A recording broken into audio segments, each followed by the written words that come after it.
Welcome to current affairs up to date. स्वागत है आप लोग का current affairs up to date में। फ्रेंड्स, जैसा कि आप लोग को पता है कि जो current affairs up to date channel है, इसमें आपको करंट अफेयर्स के साथ साथ science special GK GS provide कराया जाता है। फ्रेंड्स, तो आज के वीडियो में 30 जीके जीएस को देखेंगे जो साइंस से रिलेटेड है फ्रेंड्स। और ये है जो आपका होम गार्ड का एग्जाम होने वाला है 24 जनवरी, उसके लिए। साथ ही साथ फ्रेंड्स, आपका जो 14 मार्च और 21 मार्च का जो बिहार कांस्टेबल का एग्जाम होने वाला है, उसके लिए काफ़ी महत्वपूर्ण है। तो पूरा वीडियो आप लोग जरूर देखिएगा। फ्रेंड्स, रिक्वेस्ट है कि चैनल को अभी तक सब्सक्राइब नहीं किया है तो चैनल को सब्सक्राइब कर बेल आइकन को जरूर दबा दीजिएगा। ठीक है फ्रेंड्स, इस पर आपका सुबोध सर भी क्लास लेंगे और मैं भी लूंगा फ्रेंड्स। तो आपको कुछ देर बाद में सुबोध सर करंट अफेयर्स का जीके जीएस प्रोवाइड कराएंगे फ्रेंड्स। तो अभी हम लोग देखेंगे 30 जीके जीएस जो साइंस से है। ठीक है फ्रेंड्स, तो चलिए फटाफट शुरू करते हैं वीडियो को। आज का पहला सवाल है फ्रेंड्स, गेस करते चलिएगा, प्राथमिक उपभोक्ता कौन होते हैं? ऑप्शन ए में मेढक है, बी में बाघ है, सी में गाय भैंस है और डी में गिद्ध है। तो बताएं इसमें आपकी प्राथमिक उपभोक्ता इसमें से कौन हो सकता है, कौन है?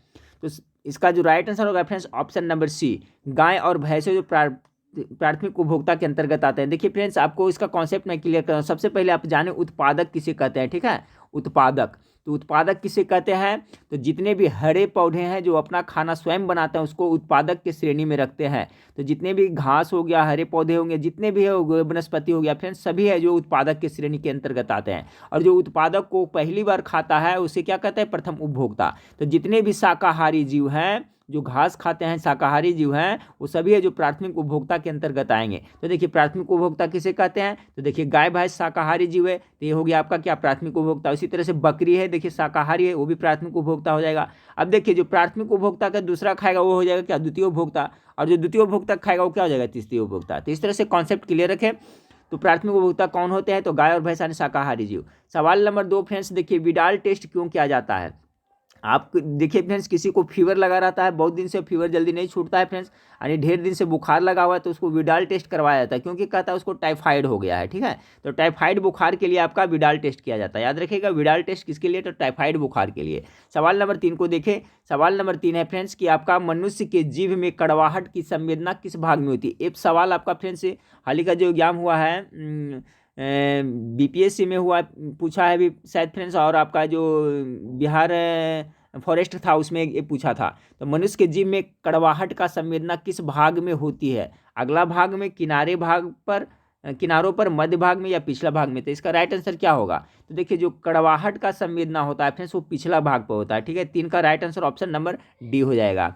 नोट्स में देख लेते हैं फ्रेंड्स क्या कि मनुष्य के जीभ में कड़वाहट की संवेदना पिछले भाग में होती है। याद रखिएगा, कड़वाहट की संवेदना पिछले भाग में होती है।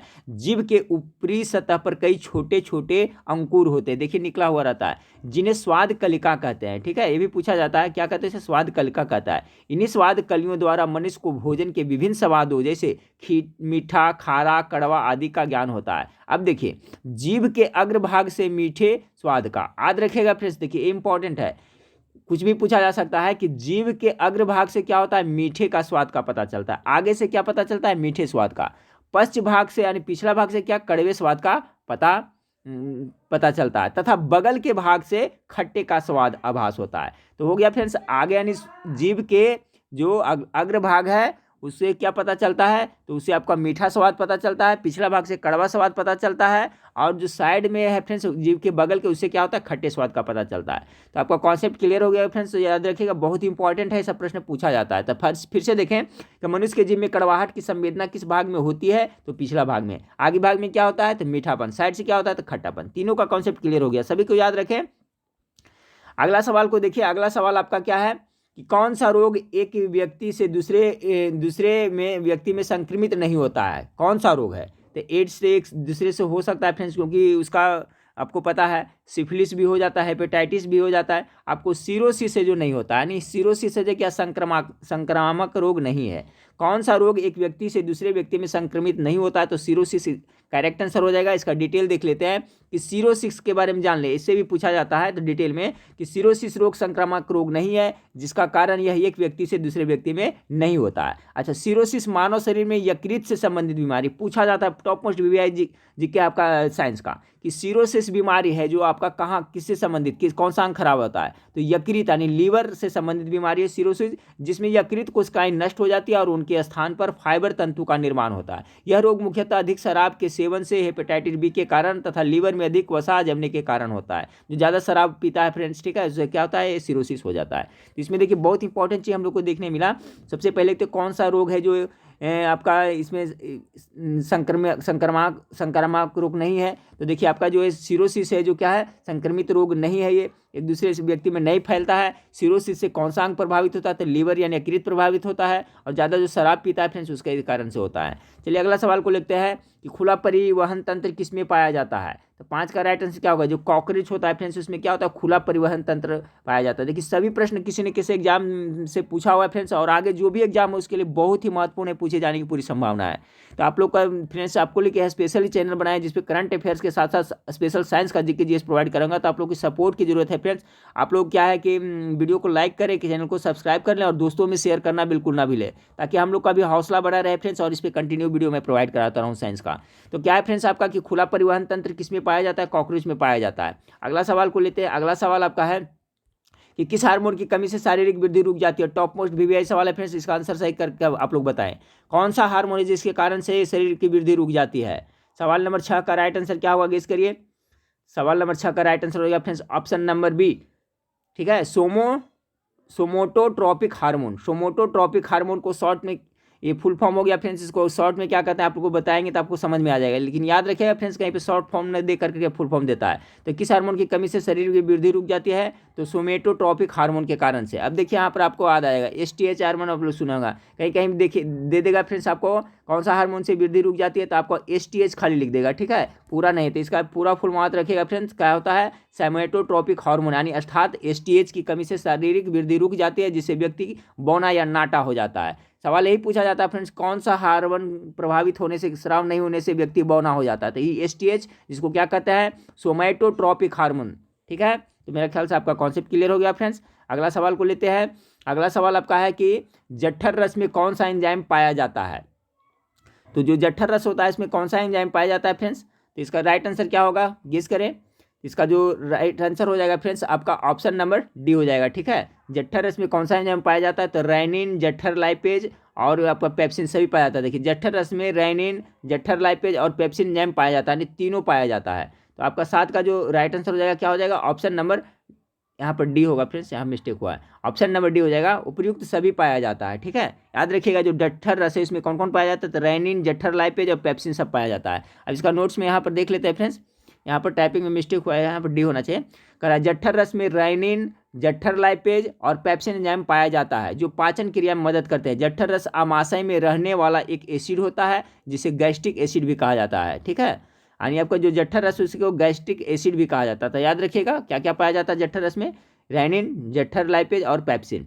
चलिए अगला सवाल को लेते हैं। सवाल नंबर 8 है फ्रेंड्स कि गर्भावस्था की अवधि कितने दिनों की होती है। बहुत इंपॉर्टेंट सवाल है फ्रेंड्स, जब बताएं कितने दिनों की होती है, 8 का तो 280 दिन का, ठीक है। इसके बारे में देखिए जनरली क्या कहते हैं, 9 महीना कहते हैं हम लोग। मनुष्य में गर्भावस्था की अवस्था 280 दिन के होते हैं। आम बोलचाल की भाषा में इस अवधि को 9 महीने कहे जाते हैं फ्रेंड्स, 9 महीने, लेकिन एग्जैक्टली दिन कितना होता है, तो 280 दिन का होता है। तो याद रखिएगा कितना, 280 दिन।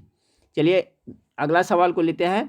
अगला सवाल है आपका कि भोजन के पचाने की प्रक्रिया मनुष्य के किस अंग से शुरू होती है, ठीक है। भोजन के पाचन की प्रक्रिया मनुष्य के किस अंग से शुरू होती है, तो कहाँ से फ्रेंड्स, आपका मुख से ही आपका शुरू हो जाता है। ऑप्शन नंबर ए इसका बिल्कुल राइट आंसर हो जाएगा। ये भी सवाल बहुत बार पूछा गया, जो भोजन के पाचन की प्रक्रिया होता है वो आपका मुख से ही पचना शुरू हो जाता है।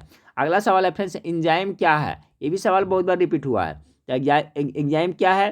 तो सवाल नंबर 10 का जो राइट आंसर होगा फ्रेंड्स आपका ऑप्शन नंबर डी हो जाएगा। यह एक रासायनिक पदार्थ है, जी हाँ, यह किसी पदार्थ तथा उचित वातावरण में ही एक क्रिया करता है, सही है। यह स्वयं प्रवर्तित हुए बिना अन्य पदार्थों को रासायनिक क्रिया को प्रभावित करता है, ठीक है। तो एंजाइम क्या है, तो प्रयुक्त सभी है। और एक तरह से इससे सवाल पूछा था एंजाइम किससे बना होता है, एंजाइम मुख्य रूप से क्या होता है, तो प्रोटीन होता है। देखा जाए फ्रेंड्स तो एंजाइम क्या होता है, एक तो प्रोटीन होता है। तो ये भी सवाल पूछेगा, दे देगा आपको फ्रेंड्स कि एंजाइम क्या है, दे देगा विटामिन, दे देगा प्रोटीन, दे देगा कार्बोहाइड्रेट, दे देगा वसा दे देगा। तो याद रखें एंजाइम है जो मुख्य रूप से प्रोटीन है, इस तरह से याद रखें। और इस तरह से पूछेगा फ्रेंड्स तो देखिए उपयुक्त इसमें सभी हो जाएगा। देखिए यहाँ लिखा हुआ है एंजाइम सामान्यतः सरल प्रोटीन होता है। अभी मैंने बताया कि एंजाइम मुख्य रूप से क्या होता है, प्रोटीन होता है तथा लगभग 25 से 45 डिग्री शारीरिक ताप पर सर्वाधिक सक्रिय रहता है। ये भी याद रखिएगा, जो एंजाइम होता है जो सबसे सक्रिय कितना डिग्री टेम्परेचर पर होता है फ्रेंड्स, तो 25 डिग्री से लेकर के 45 डिग्री शारीरिक ताप पर सर्वाधिक क्रियाशील रहता है। चलिए अगला सवाल को लेते हैं। अगला सवाल आपका है कि मानव मस्तिष्क कोश की अस्थियां किस संधि से जुड़ी हुई थी। बहुत अच्छा सवाल है। जो मानव मस्तिष्क की कोश की अस्थि होती है, हड्डियां होती है, वो किस संधि से जुड़ी होती है, ये भी सवाल इंपॉर्टेंट है। तो ये अचल संधि से जुड़ी होती है। ऑप्शन नंबर सी इसका राइट आंसर हो जाएगा, किससे, अचल संधि से। चलिए अगला सवाल को लेते हैं। 12 नंबर सवाल को लेते हैं कि मानव शरीर के किस अंग में लसिका कोशिकाएं बनती है। बहुत अच्छा सवाल, किसमें बनती है फ्रेंड्स, तो देखिए जो मानव शरीर के लसिका कोशिका किसमें बनती है, तो आपका जो दीर्घ अस्थि रहता है फ्रेंड्स उसमें बनता है। यानी आपका 12 नंबर सवाल का right answer option number B होगा, दीर्घ अस्थि में लसिका कोशिकाएं बनती है। कहाँ, दीर्घ अस्थि में। अगला सवाल को देखिए फ्रेंड्स कि माइटोकॉन्ड्रिया किसका केंद्र होती है। तो माइटोकॉन्ड्रिया जो किसका केंद्र होती है बताइए फ्रेंड्स, जिसे क्या कहा जाता है, आपका कोशिका का पावर हाउस कहा जाता है। तो किसका केंद्र होता है, ये कोशिकीय श्वसन का। बहुत इंपॉर्टेंट सवाल है, ये बहुत ज़्यादा इंपॉर्टेंट है। माइटोकॉन्ड्रिया किसका केंद्र होती है, तो कोशिकीय श्वसन का। यानी पूछा जाता है फ्रेंड्स, कोशिका का श्वसन, कोशिकीय श्वसन स्थल किसे कहा जाता है, इस तरह से प्रश्न पूछा जाता है। कोशिका के कोशिकीय श्वसन स्थल किसे कहा जाता है, तो माइटोकॉन्ड्रिया को कहा जाता है। ठीक है, तो ये भी याद रखें।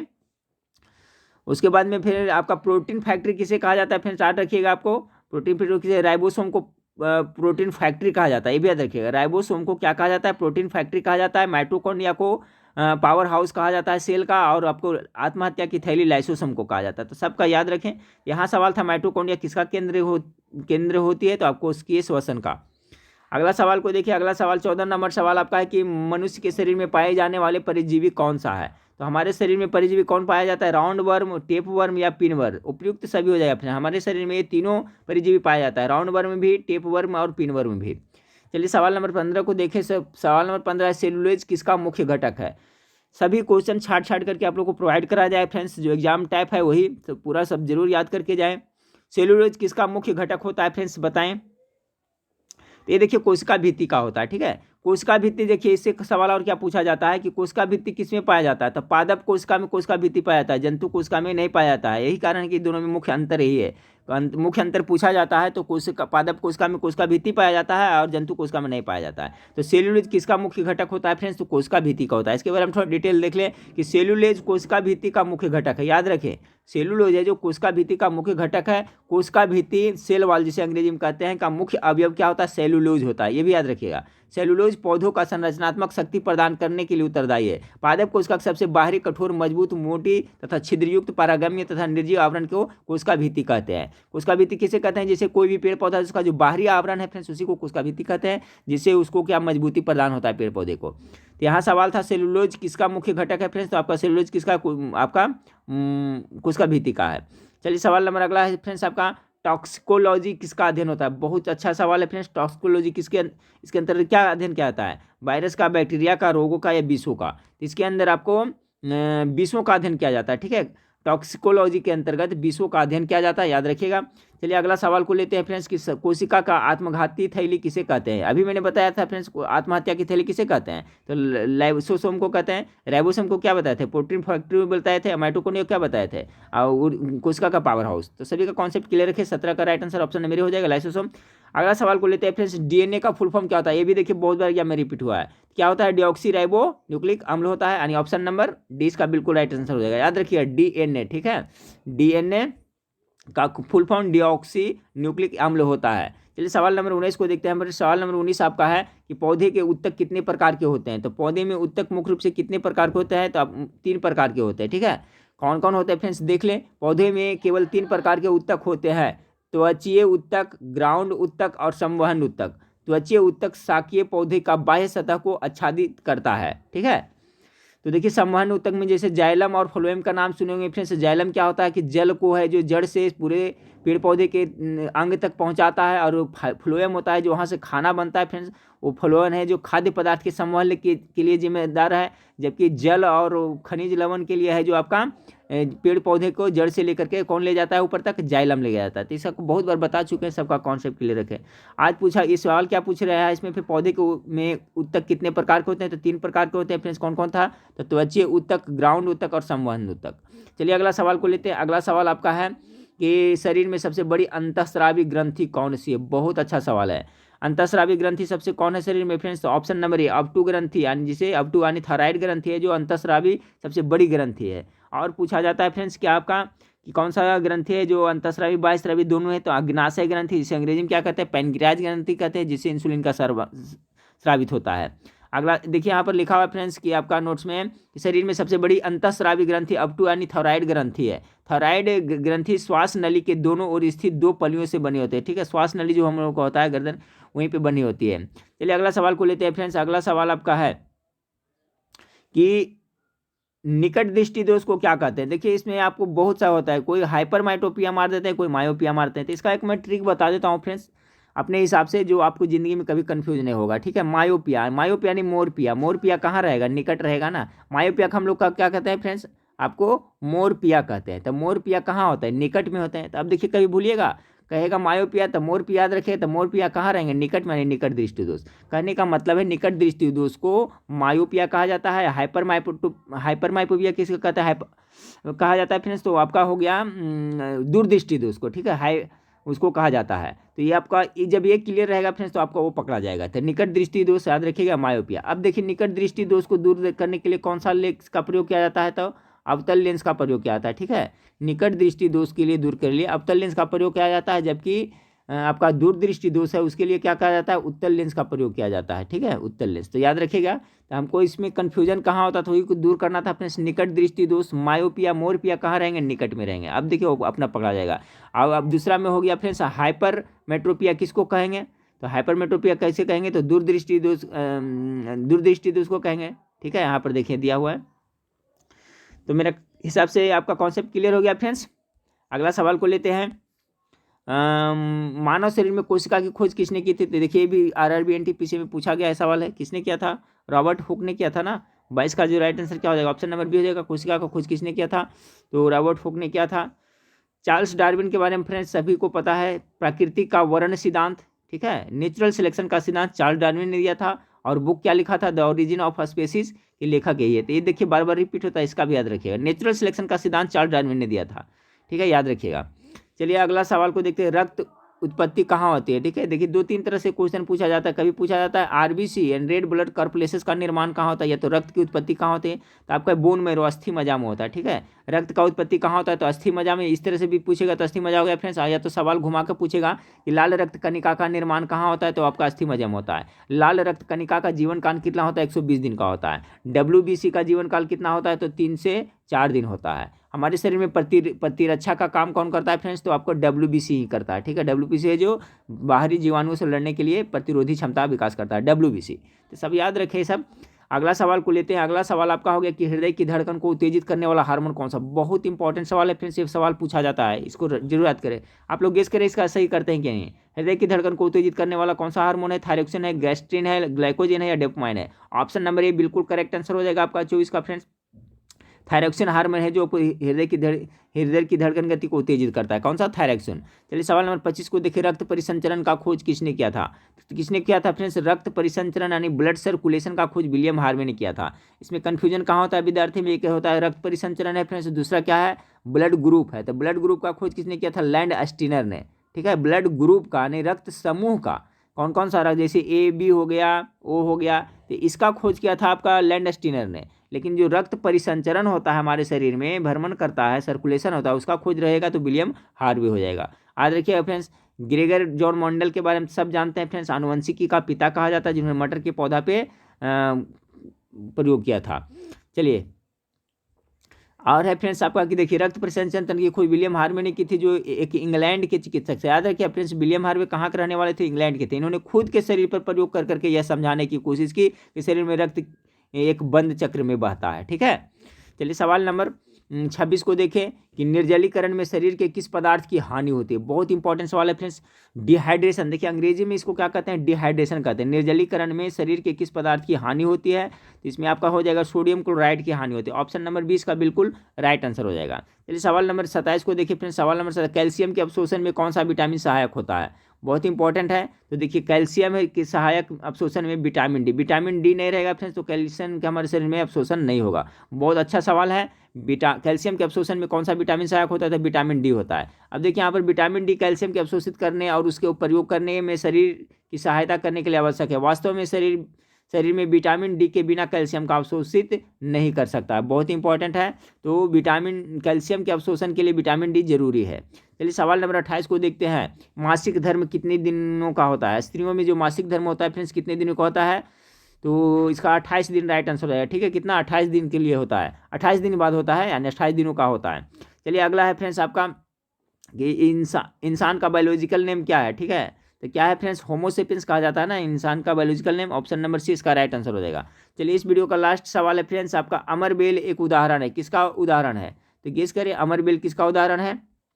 अमरबेल किसका उदाहरण है? ऑप्शन ए में आपका है स्वपोषी, बी में परिजीवी, सी में मृत पोषित और डी में होस्ट है। तो अमरबेल किसका उदाहरण है? सवाल नंबर 30 का राइट आंसर हो जाएगा आपका परिजीवी का। ठीक है, अमरबेल किसका उदाहरण है? तो परिजीवी का है। तो देखिए फ्रेंड्स इसी तरह से आपको इस चैनल पे साइंस का स्पेशल प्रश्न प्रोवाइड कराया जाएगा फ्रेंड्स। अब बाकी जो जीके मास्टरमाइंड है फ्रेंड्स वहाँ पर तो आप जाकर करके सब प्रैक्टिस शीट और उसमें मिक्स सभी तरह के प्रश्न आपको प्रोवाइड कराया जाता है। लेकिन इस चैनल पे करंट अफेयर और साइंस स्पेशल प्रोवाइड कराया जाएगा फ्रेंड्स। तो इस चैनल को भी सब्सक्राइब कर लें, इससे आपका करंट अफेयर्स और साइंस की तैयारी बहुत अच्छी हो जाएगी एग्जाम तक फ्रेंड्स। तो नेक्स्ट वीडियो में फिर मिलते हैं फ्रेंड्स। देखने के लिए थैंक यू, धन्यवाद।